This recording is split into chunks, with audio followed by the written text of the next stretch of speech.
Ladies and gentlemen, it is true. Life sucks indeed. We are so in denial about the past we think it's got nothing to do with us. That is us thinking negative. I do not like that. Not at all, and neither should you. I think we ought to change attitude. Let us be black for once. Look, just like you, I'm not trying to have a bad day cause ish always turns sour when you dig deep on race issues. Who wants to be black or white nowadays in time? Let us all blend in as one thing, hence the Rainbow Nation initiative.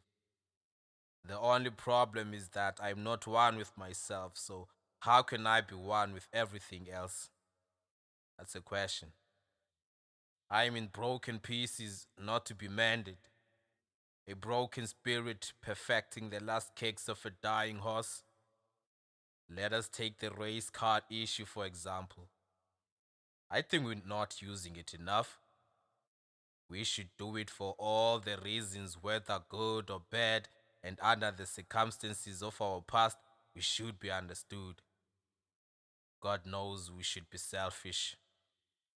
We all know there is nothing that can make up for plus minus 400 years of slavery, except for plus minus 400 years of revenge.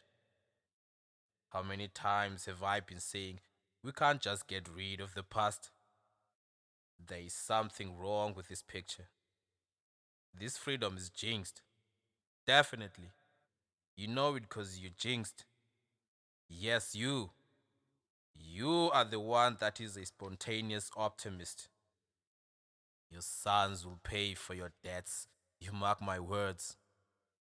History should be about everything that happened, not about our desires over what happened over the past. I hate the idea of political idols, or most of the time branded as the cornerstone revolutionaries.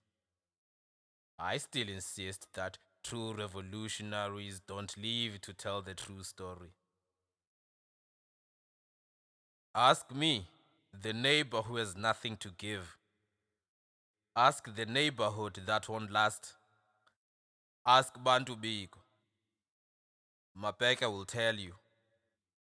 Utiro should know. May his soul rest in peace. Ask Umangaliso Sobukwe. Uchris Hani. Every girl and boy, every deceased mother and father of the born frees, every aunt and uncle, for every dream that was shattered, for every bullet that was ever shot, every torture that was random, for every lost soul that came as a result. Ask everyone and no one else. Something needs to change, and I think you know it for a fact. For us, you will create a new lease on life. Anyway, before I forget, what is this I hear about the lost generation? This is me and you pretending. I don't think I'm lost, and neither should you. So inept is that logic. I'm beyond being lost. It's like I have no direction at all. I doubt if this was supposed to be the outcome. Some will say, let's wait, change will come. People would rather be told when. For long, long years, I lived accordingly. I voted, never committed a crime. I was not the type of brother that would hang around street corners asking for loose change. Girls knew me as a beautiful brother that could kiss and smile at the same time. I donated to charities. I always wished for the success of my black brothers and sisters. Never abused a woman. Always fed the hungry. I used to provide a home to the homeless. A noble citizen, so to say. I am now an outcast to the stagnant ideas of the forever growing population of the entire black race in black communities all over the universe. This hegemony is a curse, more or less. Maybe it's time someone prayed for this nation. I pray for peace at night. I pray for rape victims. I pray for our ancestors. I pray for sporting behavior in black schools. I pray for safe water. I pray for alcohol abusers. Lord, of great things to have happened, please protect our women and children. Father, I pray for success. Along the way, I shall count my blessings. Find dignity in what I look like. Love myself first, and then love everyone else. I pray for all the prisoners who are planning to escape. I pray for a better day than this one because it sucks. I pray for pseudo intellectuals to vanish. I pray for something else. Amen, brothers and sisters. They say another world is possible. Are we really giving up on this one?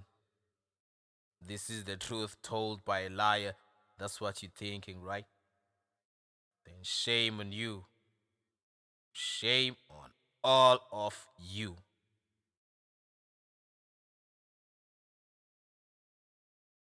Well, if you black like me, you must not sleep. They say you must work hard to beat the odds. But no one ever seems to mention the odds.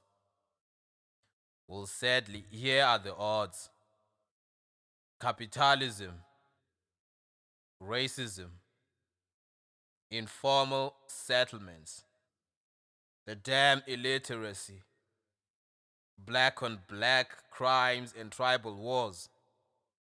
Lack of no service deliveries. Bantu education. Witchcraft. And most definitely white Jesus. So on and so on. As a nation, I think we're too careful.